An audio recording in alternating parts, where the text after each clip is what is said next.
Hey everybody, welcome back to an all-new episode of 10 to Life with me, Annie Elise. I hope you guys are all having a very good day so far and that you are ready to listen to another true crime case with me. Now, if you are a returning 10 to Lifer, first of all, welcome back and thank you for being here. But if you're brand new to the channel, you've never watched before and you have no idea who I am, what it is we do here, let me break it down for you. So my name's Annie, and I talk with you like I'm having a conversation with my best friend, and I tell you all about a true crime case that I have been researching lately, that's been on my mind lately, and just break it down for you as if we're hanging out together in the same room on my comfy couch, right now, chair, not couch, and I just talk with you about it and give you my take on it. So the case we're talking about today, before we get into it, I want you to kind of envision something for a moment. I think if we all think back to our middle school years, right? It's like the best time in middle school, the peak in life, even high school, is when that final bell rings, when you are out of school and the day is done, right? I mean, for me it was. But then what happens if you leave school, you're so excited, school's over, you're walking home, just chatting with all your friends, and all of a sudden, a complete psychopath approaches you and pulls a gun on you? How would you react? What would you do? And what would you do in that moment, wondering what events were about to unfold from this psychopath on the loose? That is the case that we are discussing today. So guys, let's jump right into it.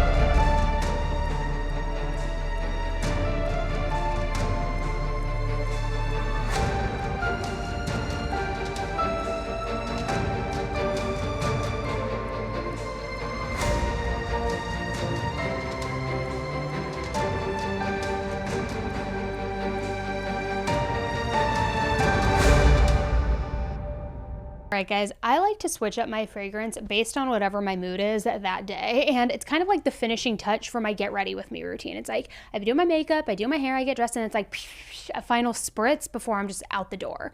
And luckily, the service that is helping me change up my scent whenever I want is also today's sponsor, Scentbird. Scentbird is a fragrance subscription service with tons of different perfumes and clones available. Literally hundreds. They let you choose a new designer fragrance to try every single month, and it's just $17. And it isn't some like random fragrance that they send. They hope you like it, but you have to just kind of like gamble with it. You get to pick what you want to receive every single month. So there are no surprises. They have luxury designer brands like Prada, Gucci. They also have like throwback classic brands like Clinique and even Juicy Couture, and you can choose whatever it is you want.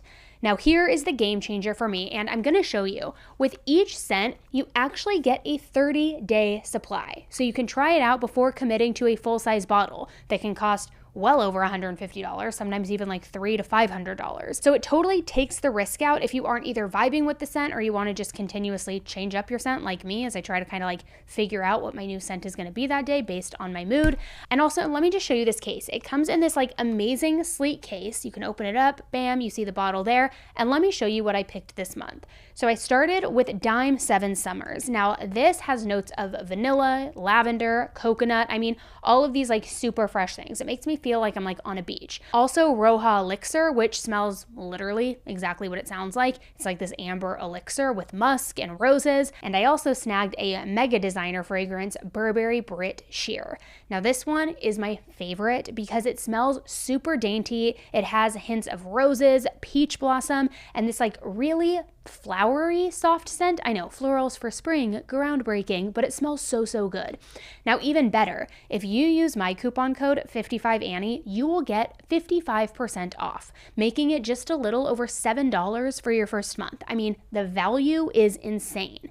Scentbird is available in the USA and Canada, so snag this deal while it lasts, grab your fragrances, start living your best smelling life, and remember that the code is 55Annie for 55% off. Smells so good. 13-year-old Lauren Landavazo was your typical 8th grade student and girl. She loved being with her friends. She loved hanging out at school and after school with her friends, and she was just really excited about everything that life had to offer. She was born on October 14th, 2002 to her parents Vernon, who went by Vern, and Bianca. The family resided in Wichita Falls, Texas. Lauren also had 2 older brothers, Jordan and Tim. Now, they had already graduated graduated and moved out of the house well before because they were much older than Lauren, but she was still close with all of her family. Now, just to talk about that age difference really quick, it was 13 years apart. So pretty much her entire childhood, she had been the only child living at home. Yet, like I said, she still remained close with her family, but it kind of was essentially like she was the only child growing up due to them being grown and out of the house. She was also really close with her parents and had a ton of friends. She was described as a social butterfly, but even more so, Lauren was known to just be really caring about everyone. She would often stay up late on the phone, just talking with her friends, helping them work through any problems, which at 13, it seems like the world is always crumbling down on you, right? And she was always that friend to really lend an ear to her friends and to be there, talk to them at all hours of the night, and just almost like the glue of her friend group. And she didn't just care about her friends and her family. She also would go out of her way to help complete strangers. One time at school, a new kid had started and was super nervous that he wasn't going to have anybody to sit with at lunch and eat with, which can be a horribly scary thing for any young kid, feeling like you're going to be the outsider, the outcast, I'm going to be sitting alone at the lunch tables.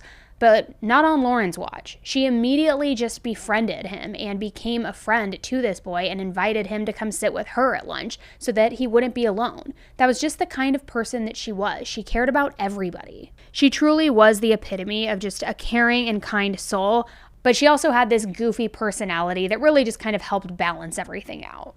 So Lauren was just starting her 8th grade year at McNeil Middle School. And not only did she have all of her friends there, but she also had a boyfriend named Donovan Cheek. And she had been dating Donovan since November of 2015. Now let's talk about Wichita Falls really quick in Texas. It's in the northern part of Texas, and it has about 100,000 people. So it has this small town feel to it a little bit, but it also is big enough to where it's kind of populated. There's a lot to do, a lot of places to work, things like that.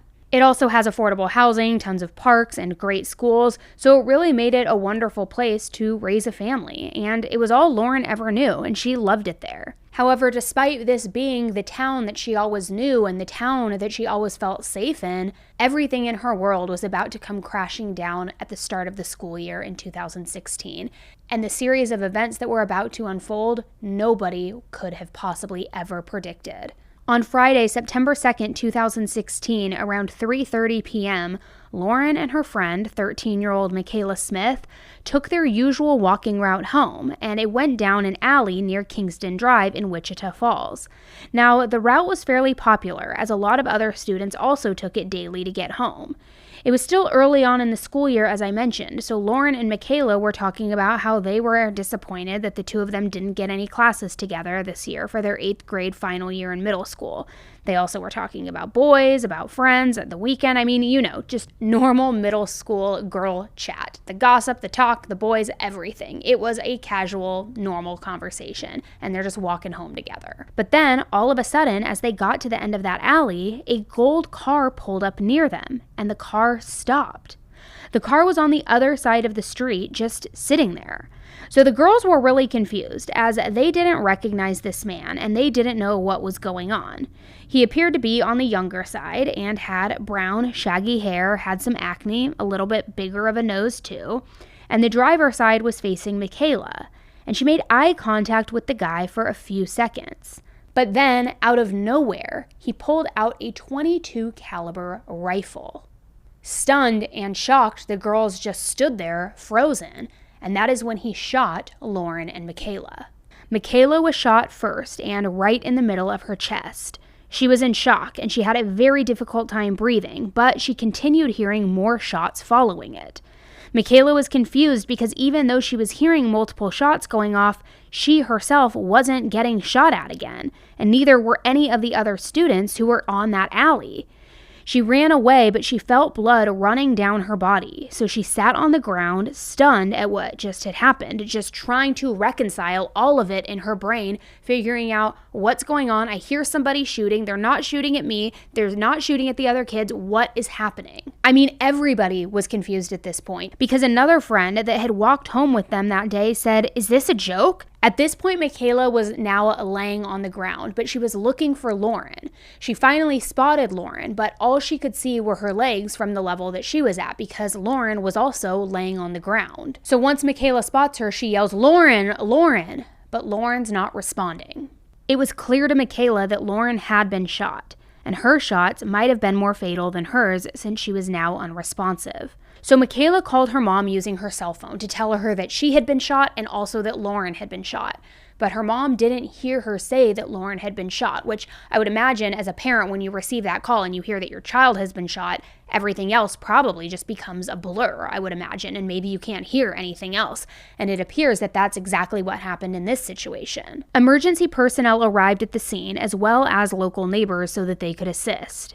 At that point, no one had told Lauren's parents that she had been shot because, remember, Michaela's mom didn't hear that, but the neighborhood was in an absolute frenzy. Lauren's mom, Bianca, was unaware of what was going on and was just doing what she normally did, waiting at home for Lauren to arrive. But then, one of her friends pulled up to her house asking if Lauren was home yet. Her mom was confused about this question and responded and said, "No, why?" And the friend, in a panic, said, "Kids are down," and then left. So her mom, Bianca, didn't hesitate or even let her dad, Vern, know what she was doing, and she just booked it out the front door to make sure that it wasn't her child that was, quote, down. Now, Lauren's dad, Vern, could tell that something was wrong because Bianca wasn't the kind of person to just jump up, flee the house without saying anything or indicating what was wrong. So he knew something was up. So he immediately hopped in his truck and he followed her. Bianca and Vernon didn't live too far away from that back alley where the shooting happened, and it didn't take long for Bianca to find the chaos that was going on. There were tons of police cars, ambulances, people, and now crime scene tape blocking the area off. So Bianca was just looking around in a complete panic, trying to see if Lauren was there while simultaneously trying to assess the situation and come to terms with what was going on, and that is when she laid eyes on Lauren. In that moment, her worst fears realized and her worst nightmares come true, seeing her daughter on the ground, appearing to have been shot. Bianca began to scream, don't go, please come back." And her dad, Vern, arrived shortly after to see what was going on and what had unfolded. But up until that point, neither her mom, Bianca, nor her dad, Vern, had any idea what was actually going down, because all Bianca had heard was that the kids were down. So she didn't know what that meant, and she was completely unaware that Michaela had also been shot. All they saw at that point was Lauren, laying there, unattended to, on the ground. And they weren't even allowed to go up to her. Bianca didn't know why there wasn't anybody working on her daughter. But then finally, somebody told them that there was a mass shooting. Shortly after, EMT workers got Lauren loaded up into the ambulance, and they let her father, Vern, ride in the front seat. And as they were driving, one of the EMTs yelled up to Vern and said, "Lauren does have a heartbeat." So they were thrilled at that point. They were clinging on to hope, hoping she has a heartbeat. She's going to survive this. We're going to get her to the hospital in time. So they're speeding to the hospital, and her mom, Bianca, is following behind in a car, following them to the hospital all along the way. When they arrived at the hospital, Lauren was rushed inside, and it was there that Vern and Bianca learned that Michaela had been shot as well. So in this moment, they're realizing what really happened, what took place, that one of Lauren's best friends was also shot, and just realizing the true chaotic situation at hand here. And as they're trying to reconcile everything in their minds, a doctor comes in, and the doctor tells Vern and Bianca that Lauren didn't make it, that there was too much blood loss. And not only was this devastating news, but it was even more difficult for them to digest it, considering in the ambulance, they were told that Lauren had a heartbeat, and Vern, her dad, was clinging on to that hope that she might actually survive this. Now they're hearing that she didn't survive it. And as it turns out, sadly, the EMT who said that she had actually had a heartbeat apparently had heard an artificial heartbeat. And this can happen sometimes when somebody is on a ventilator because the heart is being artificially oxygenated. So apparently Lauren had actually died at the scene of the crime. And the multiple gunshots that Michaela was hearing were shots that were all directed at Lauren. Lauren was shot 15 times, and 8 of those shots were fatal. But who on earth would have targeted this 13-year-old little girl, wanted her dead so badly that there would be such a level of overkill to where she would be shot 15 times repeatedly, and Michaela shot as well, but then nobody else. Nothing was making any sense here. She was 13 years old. She didn't have any enemies. She had a boyfriend. She had friends. So who on earth could have done this? It seemed like it was personal. It was targeted. It wasn't some random drive-by shooting. So why did this happen? Police really didn't have a ton to go off of, so they went to Lauren's house to comb through her phone, her computer, and any other personal belongings that could lead them in a possible direction of this suspect. But they didn't find anything or anyone that she was talking to that matched what they were looking for or the description that Michaela had given. So police were now becoming skeptical of whether or not they would ever be able to track down who murdered Lauren. Without any DNA evidence, a license plate, or surveillance footage, they were stuck. Even with a ton of eyewitnesses, police didn't have much solid evidence to go off of. Michaela was eventually able to give the description of who was driving the car, which was that younger white male with acne, a bigger nose, and shaggy brown hair, but beyond that, they really didn't have much. Even the kind of car that the killer was driving was up for debate. It was between either a black truck or a gold SUV. Now, while Michaela did see the shooter and survived the traumatic event, it was just that, a traumatic event. So it wasn't easy for her to remember all of the details or recall the type of car or anything like that. She had just been hyper-focused on surviving. So what were the police going to do, if anything, to be able to find who was responsible for this? So the police did know that they were looking for either a black truck or a gold SUV, and also a young white male with shaggy hair. But as the weekend progressed, nothing was happening. But that Sunday on September 4th, a couple stopped at the memorial that was put up by the public in the area that Lauren was murdered at. The spot was completely adorned with items that embodied Lauren, such as purple flowers and ribbons, which was Lauren's favorite color, and even a Winnie the Pooh statue, which was a reference to Vern and Bianca's nickname for their daughter, because they called her Pooh, Pooh Bear. Now, it wasn't weird that this couple went to that memorial spot because the entire town was really torn up over Lauren's murder, so a lot of people wanted to come by and pay their respect. But it's what happened at that memorial site when that couple was there that finally felt like it was a break or a lead in the right direction for this case. See, strangely enough, as the couple was looking at all of the trinkets and the flowers, they noticed a gold SUV slow down near the memorial. Now, at that point, the entire town was on the lookout for either a black truck or a gold SUV. So the couple looked at this car that was slowing down as a major red flag. Could this be the suspect going back to the scene of the crime? Or was it just a coincidence? Again, it wasn't uncommon for a lot of people at that point to be going to the memorial site so that they could pay their respects, but whoever was driving the gold SUV didn't get out of the car. They just slowed down and then left. Well, the couple wasn't about to just let this car get away, but they also didn't call 911. But what they did do was they literally jumped inside of their car and they followed this gold SUV. And they kept following it until this car parked at an apartment complex that wasn't that far away, and then the driver got out of the car. And what do you know? It was a young white male with shaggy brown hair. He was also holding something that was very long and covered with a blanket. And apparently he was acting pretty suspicious, kind of fidgety, kind of squirrely, like looking around and holding this long thing covered with a blanket. And automatically when the couple saw what he was holding, their immediate instinct and thought was, it's that rifle, and he has a blanket covering it. So the couple called 911 to let them know, and the 911 operator had them take down the license plate number. So 2 officers who were nearby the area responded to the dispatch, and within minutes, they were now following the suspect. They ended up pulling the car over for a traffic violation in a local strip mall parking lot. After pulling the suspect over, the officers asked if they could search his vehicle, and surprisingly enough, the guy said yes. And the car itself was pretty clean, but the officers did find 1 shell casing. The officers also searched the man's backpack, and it had brass knuckles in it. For anybody who's not familiar with brass knuckles, it's basically exactly what it sounds like. Think of a ring, kind of like a thick ring, but like multiple soldered together to where it fits on your knuckles, and it's all brass. You would use it in a fight, you would use it to punch, inflict very, very heavy amounts of damage to whatever you were hitting, and he had this in his backpack. So that alone was enough for an arrest to be made. Police really felt like they now had the guy who murdered Lauren, and this guy was 20-year-old Cody Austin Lott. Now, when Cody came in for his interrogation, he chose to speak with Detective Alan Killingsworth and speak to him without a lawyer, and he spoke with him for close to an hour. He denied any involvement in the crime, let alone even knowing Lauren in the first place. But after a little while, Cody started to warm up to Detective Allen and eventually divulged information about the first time that he saw Lauren, which was almost 1 year prior to the shooting. I saw her. I drove by her in my car like a couple of days before, and I made eye contact with her, and her eyes looked like gems or something to me. Like, that was all. I was like, how could someone have such beautiful eyes?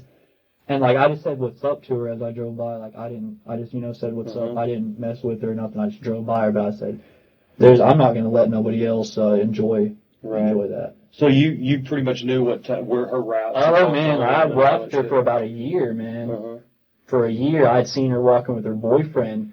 I hadn't had access to a gun. So all of this meant that Cody had been stalking Lauren for a year at this point, dating back to when she was just 12 years old. And he went on to talk about the jealousy that he felt toward Lauren's boyfriend.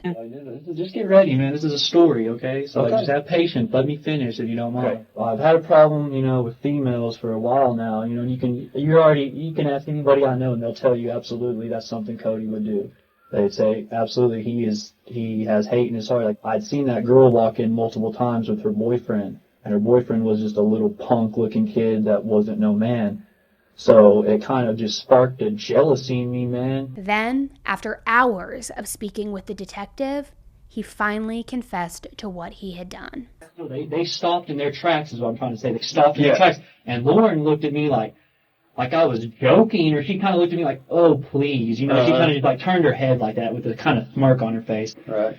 And that's when my eyes changed, and I was like, And you fired at her first? Yeah, I fired at her, and then when her friend was like right beside her, man, I pointed up and I did aim at Lauren, but not at her head. Like, I thought it would jam on me, or, you would think. He was super expressive throughout his confession, using his hands and his arms quite a bit to really show him cocking a gun. Not once did he shed a tear or even seem the least bit upset about what he had done either. I mean, if anything, it almost seemed like a young guy talking to a friend, and talking to this friend kind of like proudly about what he had done, maybe in like a Call of Duty game or something, just casual, callous, no remorse at all. It was very, very bizarre. And honestly, it's also very disturbing to watch because there is just zero remorse. In fact, he wanted police to report it as an assassination, and he made it clear that there was nothing senseless about it, the way that the news was referring to it as, saying that he had been planning on doing it for quite a while, and also, in a more disturbing detail, that he even talked to the devil about it, saying that it was the devil who told him to do it, and that he looked at it as doing Lauren a favor. And treat a girl right, because I knew this girl was going to end up getting in a couple years, and there's all kinds of evil going on, man. So in my mind, I saved her from the evil of this world, and also kind of a sacrifice to the devil, because I'd been talking to the devil a lot, and he's the one that told me to do that, because I was sitting there with the gun, and I was watching them. I was watching out the window, man, waiting for them she had been walking by herself every day. He even said that when he originally first started planning out this horrific murder, he didn't even own a gun at that point. So he had been planning this and plotting it for quite some time and stalking her for nearly a year. It is so absolutely disturbing. Cody was charged with first-degree murder and was sent to the county jail on a $1 million bail while he awaited his trial. So then police started searching Cody's belongings, and what they found was even more unhinged, more disturbed, and more dark, if you can believe it. A lot of these things really also began to shed light on who he truly was. One of the main things being child pornography.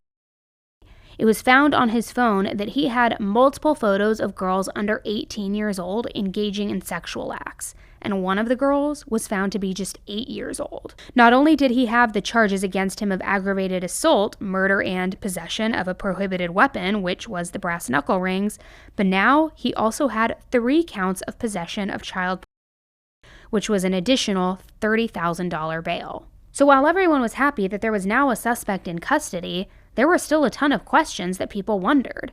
Like, why would Cody do it in the first place? Or did he even know Lauren at all? Again, shooting her the amount of times that he did would almost make it seem like he had to have known her and that the shooting was targeted and personal. But upon further investigation, Lauren had never even met Cody once, no less had any idea that he even existed. He knew she existed, but she had no idea who Cody was, not a single inkling. Cody was actually considered to be a bit of a recluse and didn't have a ton of friends. The year before the murder, he was diagnosed with schizoaffective disorder, which apparently is a mental health disorder that is marked by a combination of schizophrenia symptoms, such as hallucinations or delusions, and also mood disorder symptoms, such as depression or mania. He even spent a month in a mental facility right around the time that he was diagnosed. But the month-long stay apparently didn't help much, and he continued to get worse. So much so that his own family was actually afraid to be near him. Cody used multiple different types of drugs frequently as well. In fact, he even told the detective during his interrogation that after he shot Lauren to death, he took the gun to hide it in a field off the highway, and then afterwards, he went to a friend's house to use drugs. And then he picked the gun back up that Sunday that he was arrested because the gun wasn't actually his. It was his stepdad Brian's. So he wanted to put it back so that his stepdad didn't notice that it was missing. So this all meant that that couple who saw him drive by the memorial and saw him unload something that was covered in a blanket, it was the rifle. He was bringing it back home from the dump site, trying to put it back so his stepdad wouldn't even notice that it had been missing. So going back to a little bit of Cody's history, his parents divorced when he was 10 years old, and apparently that was very, very difficult on Cody. He apparently spiraled a little bit after that and kind of had detached himself emotionally from his parents, if that makes sense. His dad, David, had told the media that he was shocked to learn that his own son was the one who murdered Lauren. He said that he hadn't actually seen his son in a couple of weeks, and in regards to Cody, he said, "Cody fooled me. He was secretive about stuff. I thought I knew Cody, but Cody hid stuff from me that I didn't know about. Cody might be well physically, but he is not well mentally."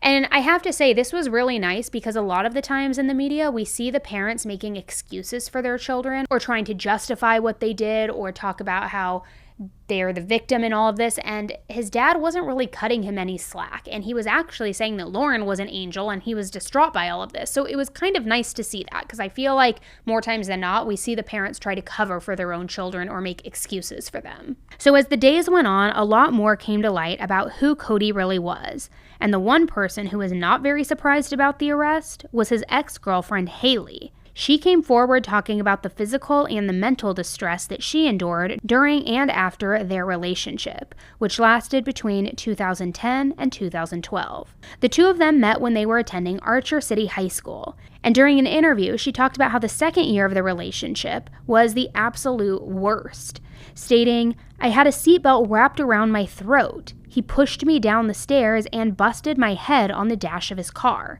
It was just a really abusive relationship." Toward the end of their relationship, Haley moved to Colorado where her mom lived, and her mom was okay with Cody moving in with her as well. But that warm invitation was quickly rescinded after Haley's mom saw Cody abusing her daughter, and she was not going to have any of it. So she literally bought a bus ticket for Cody, sent his ass packing, going back to Texas. Like, you aren't going to be anywhere near my daughter, and she wasn't having any of it. And while that was now the end of Haley and Cody's relationship, it definitely wasn't the end of the contact that she would have with him. Even though he was now hundreds of miles away, he continued to message her saying that he was going to kill her. So Haley stayed in Colorado for a year because she felt like she was safer there. But then in 2013, she decided to go back to Texas for her senior year of high school. She had a baby at that point and was in a new relationship, which apparently was just way too much for Cody to handle, because he then began to threaten not only Haley's life, but also the life of her baby and her now fiancé. Haley attempted to go to her town's police department in Archer City, which is about 27 minutes away from where Lauren lives, and she asked if she could get a restraining order, but each time she was told no, and that there was nothing that they could do about it.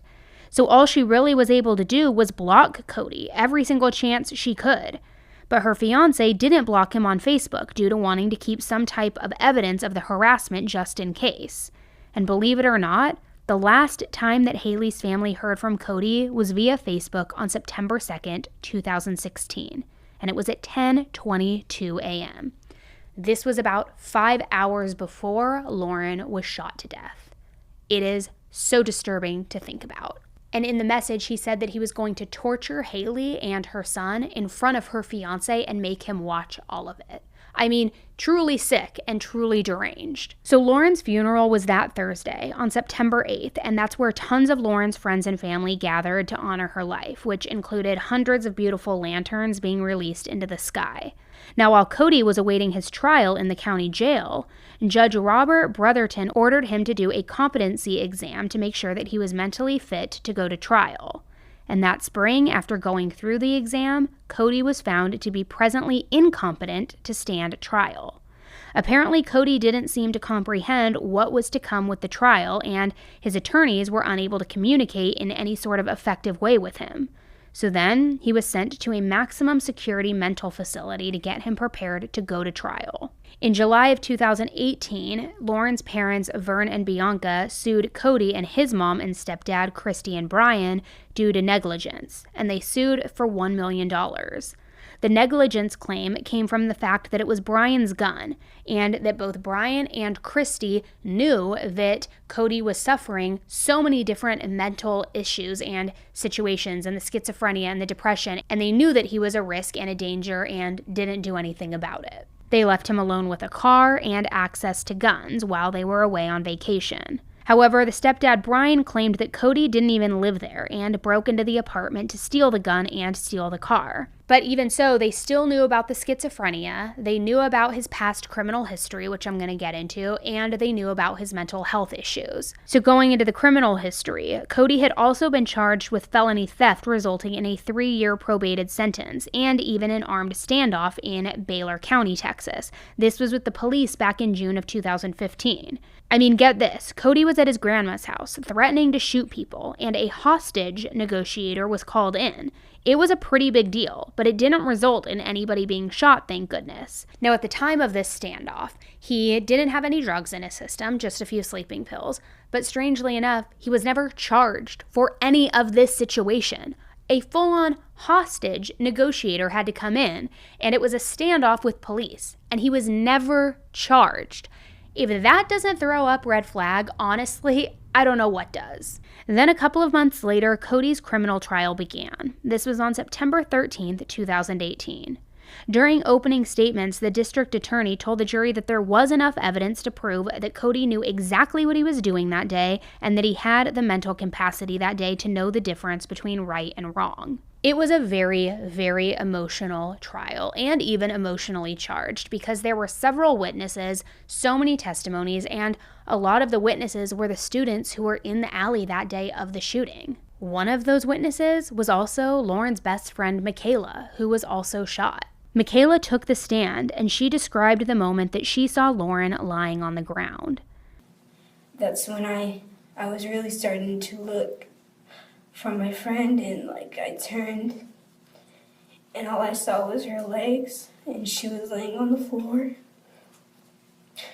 and I was screaming her name and she wasn't responding.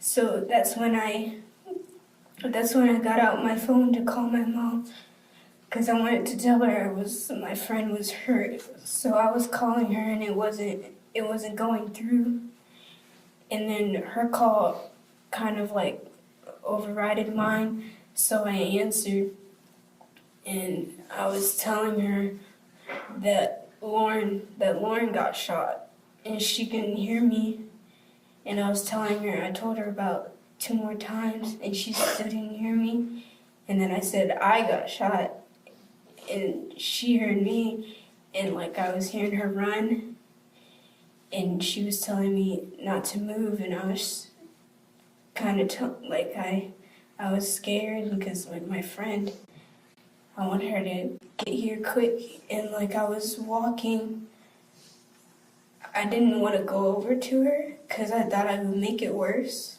than she already was. So I kept my distance, and that's when a man jumped over the fence and he came over to me and he was telling me to sit down, and 2 nurses came up, and she was tan and she had black hair, and she took the phone from me to talk to my mom, and she went over to another nurse and she had blonde hair, and they were talking to my mom, and like ambulances were coming, and like people around the neighborhood were showing up, and a man, while the people were tending to me, a man came up and he asked if I believed in God, and I told him yes, and he was praying with me, and I saw Mrs.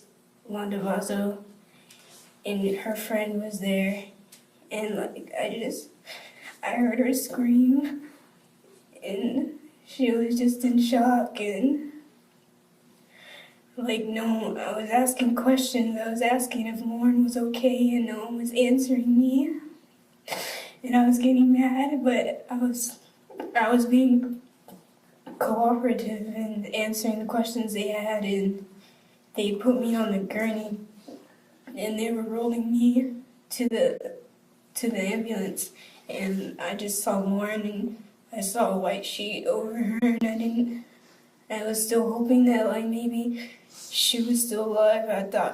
I was saying to myself, I was like, please let her live, please let her live, and like no one was still answering if she was okay, and we got to the hospital, and they put me in a room where they were trying to see where like my wounds were, and I asked a nurse if she knew if Lauren was in the hospital, and she said she didn't know. Like I knew she did, but like she didn't tell me. And the police officers were investigators. They were asking me questions, and like the nurses and the doctors and whatever, they were tending to me. And no one would still tell me if she was in the hospital or if they checked her in. And like after that whole process, I was in like kind of like a temporary hospital room.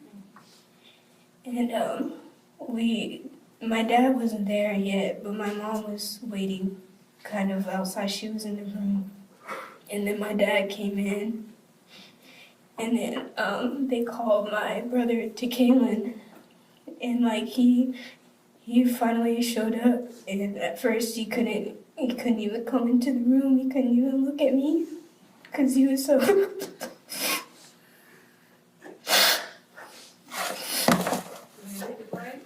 yeah.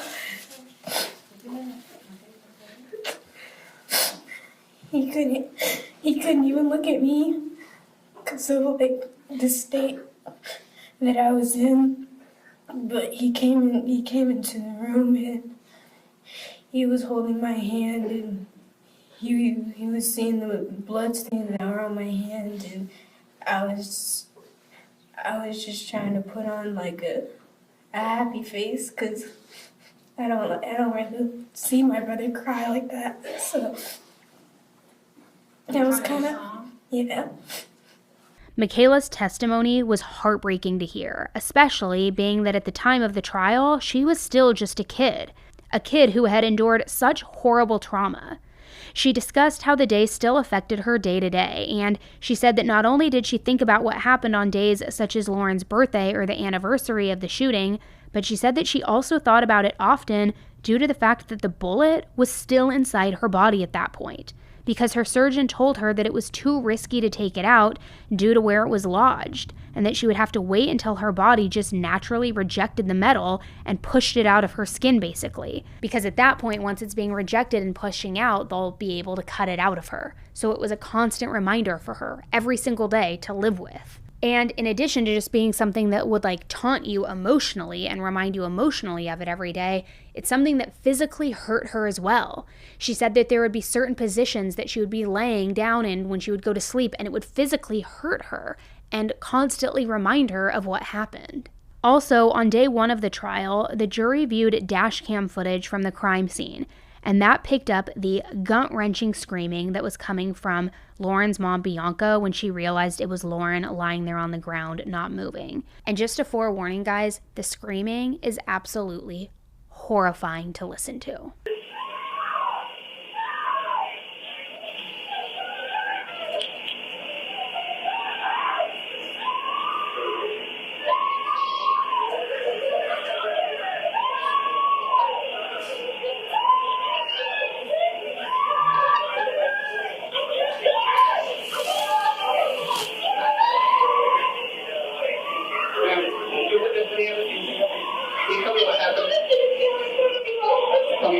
The jury heard Detective Allen take the stand to discuss Cody's state of mind during the interrogation, where he said that Cody wasn't under the influence or being coerced in any way to confess what he had done. During the prosecution's rebuttal on day 5 of the trial, forensic psychologist Dr. Randall Price took the stand.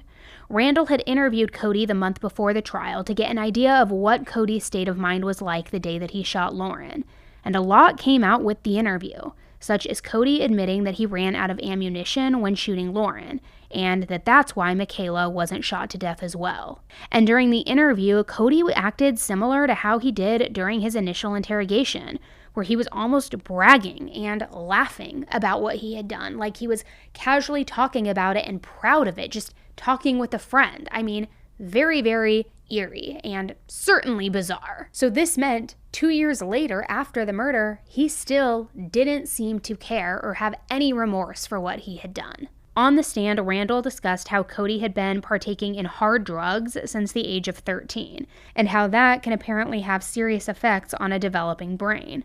And Randall believed that the drugs that Cody had been taking caused him to go into psychosis, because Cody apparently told him that the day that he murdered Lauren, he had smoked a ton of embalming fluid-laced marijuana, and also took 80 milligrams of hydrocodone. Randall was also asked if Cody talked to him about how he apparently talked to Satan. And here's what he said. Told me that he spent a lot of time doing research on Satanism. He particularly cases involving a Satanist that committed an offense, especially that committed the offense of murder. And he did, though, tell me that he was only obsessed with Satanism when he was high on drugs. It was not some lifelong hobby or interest of his, but it was associated with drug abuse. But even with the triggered psychosis, Randall believed that Cody knew what he had done was wrong, which this was a major win for the prosecution team, who was trying to prove all along that Cody knew right from wrong. So on Thursday, September 20th, after only 45 minutes, the jury found Cody guilty for all the charges. I'm also sure that it helped that each jury member was a parent at that point, so I'm sure that they didn't have any sympathy, empathy, any of the things for Cody in that moment. So next was going to be the penalty phase of the trial, and that took place the following day, and more complete, just unhinged details and events were going to unfold here. During the penalty closing arguments, the DA read some of the things that Cody had said after being caught. She put the quotes on a big screen, and she read them out loud to the jury.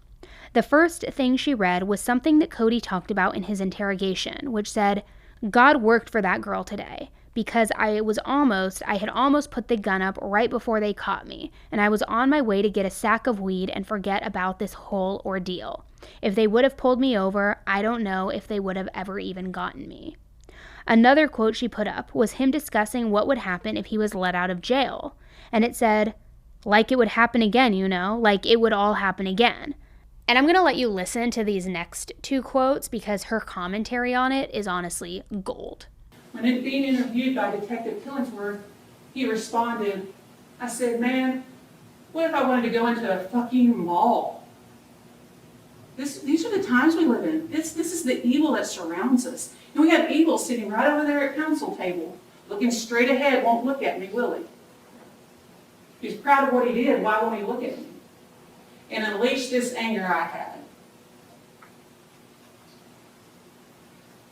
thought to myself, I might as well kill someone who is going to be worth it. If I have to spend the rest of my life in prison, who is it going to be for? He's telling you what he should get, what type of sentence he should get. He's telling you he knew he was going to have to spend the rest of his life in prison because he was going to do it no matter what. Whether it was Lauren, whether it was Michaela, he was going to do it. Who's it going to be for?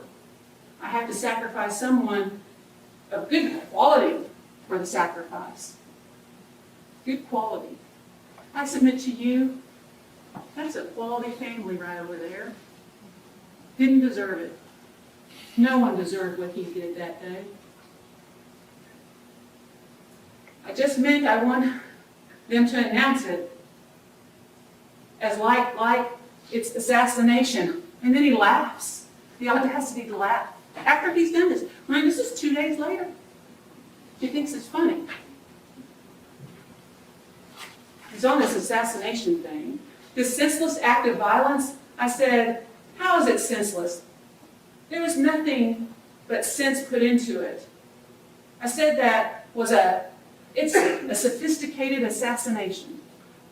Said it 3 times, here we go again. In the same statement. Like I was going to do it like an assassination.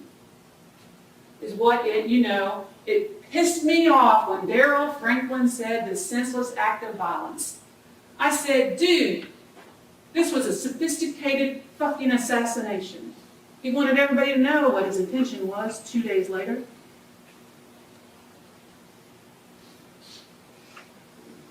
Right before I got up there with the gun, when I saw her walking, this is how I should put it. I thought she was gorgeous and everything.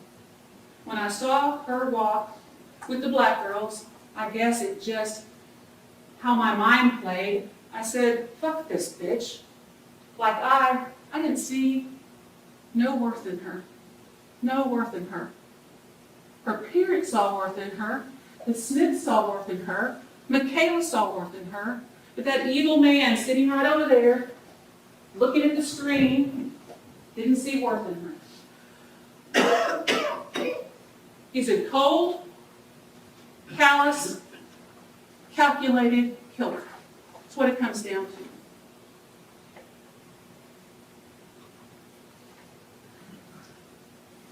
He told you what he would have done. Had he had more bullets, we'd have 2 deceased 13-year-old little girls who were walking home on a sunny September afternoon. He didn't want to witness. Brave little girl right there. But she's forever changed. Her family's forever changed. He likes to quote Albert Einstein, so here we go. This is why I implore you to do what's right and what's just. The world is a dangerous place, not because of those who do evil, and I submit to you he has, and will continue. He'll never stop, because he is evil. But because of those who look and do nothing. It's in your hands. Ladies and gentlemen, you see the news, and you see the feeds, and you see people complaining about this defendant didn't get this, or that defendant didn't get enough. It's in your hands. It's your duty, it's your obligation to do what's just and what's right. And only you can do it. The penalty phase of the trial lasted just 1 day, and Cody was sentenced to life in prison plus 20 more years for the murder and aggravated assault charges against Michaela, and he was also ordered to pay a $20,000 fine. Lauren's dad, Vern, was able to take the stand for his victim impact statement. He was wearing a Winnie the Pooh shirt and a cardigan with a Pooh Bear emblem to honor Lauren, and he directly addressed Cody, telling him to look at him multiple times throughout his statement. Cody, look at me. As I sat here and listened to you talk, this is the first time I'd ever heard your voice. The only time I had ever seen your face before was in the mugshot, and then in the pretrial hearings that we would go to. When I saw you in that mugshot, when I saw you in court, you looked evil, you looked hateful, you looked twisted. Look at me, please. You looked twisted, you looked evil. I had no pity on you. All I could think about was what you took from us, who you took from us. After you went for some treatment while you were gone, while you were being medicated, while you were trying to help you, and when you came back into court for the next hearing after that, when you walked in the room, immediately I was struck by the difference that I saw in you, that I saw in your face. And as I watched you that day, and I watched you sit in court and listened to the seriousness of what you had done, it seemed to me that you had finally had a realization of what you had done. And to me, you looked like a scared, lost little boy who was grasping for hope. I couldn't help but be touched by that, but to feel pity for you, for what you had done, to be that twisted inside, that empty, that lack of anything good, that you could do something like that. Despite myself, I felt ashamed of myself. I felt ashamed of myself for feeling pity for you. I didn't even tell my wife, I didn't tell Bianca that I felt that way.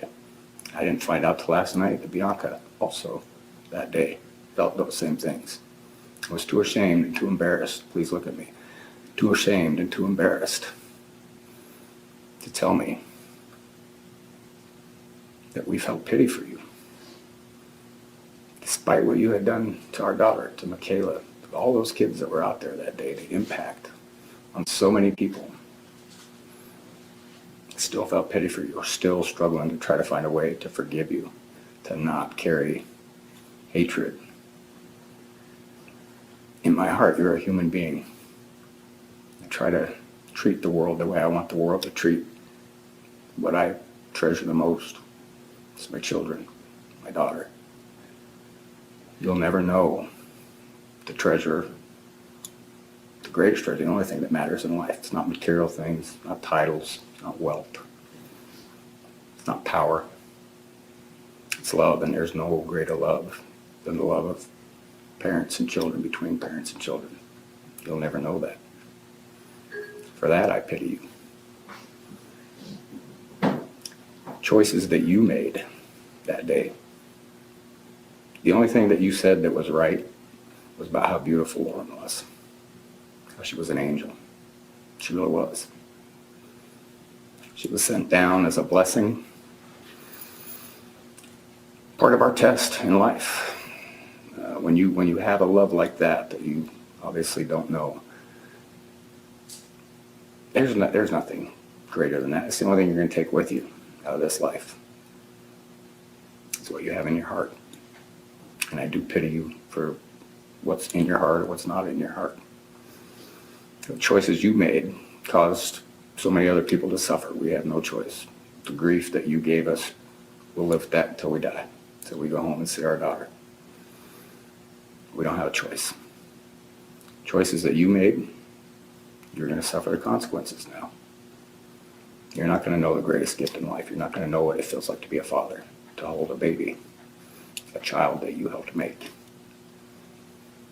What you're going to know, fear, pain, humiliation for what you've done.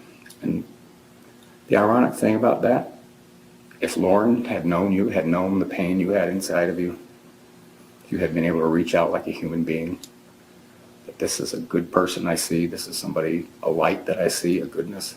If you'd have reached out to her and let her know how empty and hateful you felt inside, Lauren would have been the first one to try to help you. That's who she was. She's everything good and hopeful about humanity that you're not. And you're not ever going to have a chance to prove that. But you made your own bet. I don't pity you for that. You made your own choices. You're going to suffer the consequences of those choices. It will never equal, no matter what pain you feel, it will never equal the pain of losing a child so senselessly. And yes, it was senseless. I've heard you use the term, what it's like to be a real man. Okay? You don't understand the first thing about being a real man. I think you do now. First thing you're doing, you're looking me in the eye. That's what a real man does. Okay? Not just pulling up on little girls with a gun. But being able to look me in the eye after what you've done, maybe you have a spark of it. I do not wish the pain that you caused on your family, your mother, your father. I don't wish that on anyone. Okay? There's been a lot said about your parents and whether they're good parents or not good parents. I only know from a parent's perspective, at some point in your life, you were the center of their universe. Same way Lauren was the center of ours. Don't know what happened in your life to take you and make you do what you did that day. It allowed you to do what you did that day. And like I say, any excuse you gave or any reason you gave, it wouldn't matter. It wouldn't be enough. But to see the manner with which you described it, and again, I had never heard you talk until I saw your confession. I expected when I saw it that it might, I was hoping almost that it would be something you were timid, you were hesitant, you were remorseful. You haven't shown any of that. And then to find out even after you were treated, even when you looked different to me, strikingly different, that you hadn't changed the way you think inside. Still smiling and laughing about what you did. There was nothing funny, nothing for you to be proud of that day. You stole our daughter from us physically, but you did not kill her spirit. As you contemplate the rest of your miserable existence that you brought upon yourself, I hope you follow the things that we're trying to do in our daughter's memory and in her honor to try to keep her spirit alive and to spread that and to try to prevent, not just deal with consequences, but try to prevent tragedy like this from ever happening again. To try to make sure there aren't people like you out there preying on innocent people.